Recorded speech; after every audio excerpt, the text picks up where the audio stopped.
ସୁନ୍ଦର ଗୁଣ କର୍ମ ରୂପ ସବୁ ସମାନ ହୋଇଥିବ। ହଁ ଆମେ ତମ ପରି ଯାହା ଚାହିଁବୁ ତାହା କରିପାରିବୁ। ହଁ ଆମେ ଏବେ ଯାହା କରିପାରୁଛୁ ତାହା କଣ ଆମେ କରିପାରିବୁ? କଣ ହା ହା ହା ତମେ ଏମିତି ଆମ ପରି ହସି ପାରିବ? ନା ମୁଁ ହସିବାକୁ ଶିଖିନି। ତମେ ଆମ ପରି କାନ୍ଦି ପାରିବ? ନା ମୁଁ କାନ୍ଦିବାକୁ ଶିଖିପାରିବି। ତମେ ଏମିତି ଆମ ପରି ଅନ୍ୟକୁ ସ୍ନେହ କରିପାରିବ?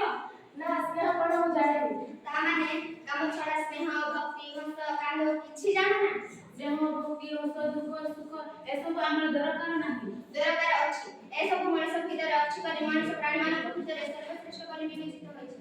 ନା ତୁମେ ଭୁଲ କହୁଛ। ମଣିଷ ନିଜ କାର୍ଯ୍ୟ ଓ ବୁଦ୍ଧିମତ୍ତା ଯୋଗୁଁ ଅନ୍ୟାନ୍ୟ ପ୍ରାଣୀମାନଙ୍କ ଠାରୁ ଭିନ୍ନ ହୋଇଛି। ହା ହା ହା ହା ବାପା ମା କଣ ଜାଣିନ? ଭାଇ ଭଉଣୀ ଓ ସାଙ୍ଗସାଥି କଣ ଜାଣିନ? ତମେ କେମିତି ଜାଣିବ ମଣିଷ ଭିତରେ ସ୍ନେହ ଭକ୍ତି ଓ ଭଲ ପାଇବାର ମୂଲ୍ୟ କେତେ? ନାଇଁ ମୁଁ ସୃଷ୍ଟିକର୍ତ୍ତାଙ୍କ ଠାରୁ ଶୁଣିଥିଲି ତମର ସେଇ ଭଲ ପାଇବା ସବୁ ଦୁଃଖର କାରଣ ହୋଇଥାଏ। ଏଣୁ ସେସବୁ ଭୁଲି ଯାଅ ମୋ ପରି ହେଇଯାଅ। ତମେ